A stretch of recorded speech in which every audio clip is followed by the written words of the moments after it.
Halo teman-teman, kembali lagi bareng Koinvestasi, aset masa kini kayak masa depan. Di video sebelumnya kita sudah membahas mengenai regulasi aset kripto dan compliance sebuah exchange. Ada yang masih ingat? Nah, untuk video kali ini kita akan membahas mengenai gimana sih supaya aset kamu nggak nyangkut. Ada yang pernah ngalamin?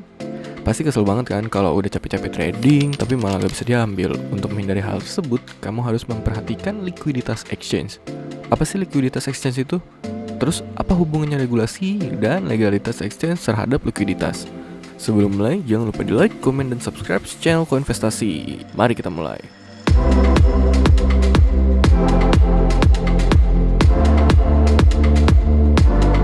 Regulasi dan legalitas exchange mungkin sekilas memang gak ada pengaruh langsung terhadap likuiditas. Namun, exchange yang sudah terdaftar legal akan menawarkan keamanan bagi para penggunanya. Jadi, pengguna akan semakin yakin untuk mendaftar dan melakukan transaksi di exchange tersebut, yang tentunya akan berdampak pada likuiditas exchange yang meningkat. Aset kripto yang memiliki volume trading tinggi berarti memiliki likuiditas yang tinggi juga, sehingga akan banyak traders yang memilih koin tersebut karena jauh lebih mudah untuk diperdagangkan. Dalam konteks cryptocurrency, likuiditas didefinisikan sebagai kemampuan koin untuk dikonversi menjadi uang tunai atau koin lainnya dengan mudah tanpa mengganggu harga. Faktor yang paling penting dalam mengukur likuiditas adalah volume. Kamu harus lihat volume dari suatu aset kripto dan volume dari exchange tersebut untuk melihat apakah mereka mempunyai likuiditas yang tinggi atau tidak. Semakin banyak aktivitas trading yang dilakukan dalam suatu exchange, maka volumenya juga akan semakin besar. Volume sendiri biasanya diukur menggunakan USD. Contoh, volume Bitcoin senilai 300 juta USD. Nah, itu adalah volume Bitcoin yang diperdagangkan dari seluruh exchange dalam kurun waktu 1 hari. Exchange yang memiliki volume dan likuiditas yang besar lebih aman digunakan untuk trading karena banyak user dan aktivitas trading dalam exchange tersebut. Saat trading, kamu juga perlu hati-hati bila ada lonjakan harga pada suatu aset padahal volume perdagangannya rendah. Nah, itu bisa jadi salah satu tanda-tanda adanya manipulasi harga. Untuk melihat volume aset kripto, kamu bisa mengunjungi coinmarketcap.com. Tidak hanya itu, coinmarketcap.com juga dapat melihat rank exchange berdasarkan volume tradingnya. Nah, untuk saat ini, Binance masih menguasai pasar kripto dengan volume sebesar 6,5 miliar USD. Ada yang menarik lagi nih, kalau kamu perhatikan dengan seksama, volume exchange dari pairs crypto only memiliki volume yang jauh lebih tinggi daripada exchange yang menerima fiat.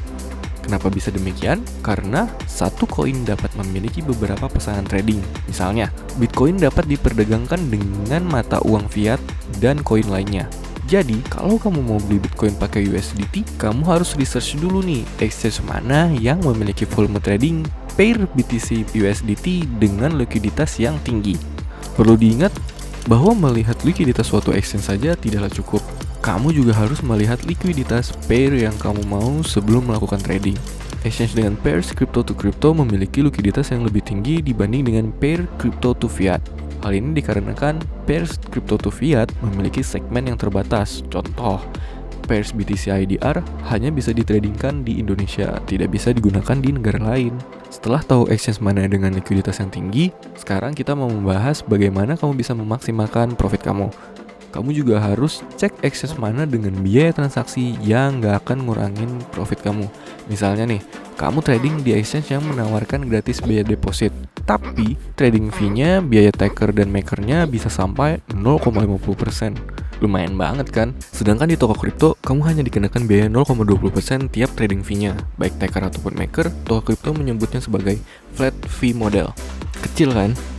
Selanjutnya, coba cari exchange yang punya banyak trading pairs. Kenapa gitu? Ya jelas untuk memaksimalkan profit kamu dong. Karena semakin banyak koin yang di listing, maka pilihan kamu untuk trading dan hodl akan lebih banyak dan bervariasi.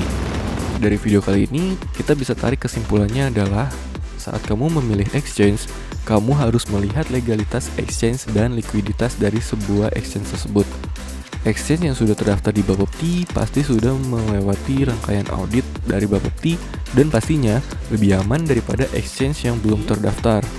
Kamu juga harus melihat likuiditas dari exchange tersebut untuk memastikan aset yang kamu punya bisa ditradingkan dengan mudah. Cara mengeceknya melalui coinmarketcap.com. Dan jangan lupa untuk pilih exchange dengan biaya terbaik untuk memaksimalkan profit kamu. Nah, kita udah sampai di penghujung video nih. Pada video berikutnya, kita akan membahas mengenai exchange behind the scenes. Jangan sampai ketinggalan dan pantengin terus channel Konvestasi, aset masa kini, kaya masa depan. Jangan lupa like, komen, dan subscribe. Sampai jumpa di video-video selanjutnya. Bye!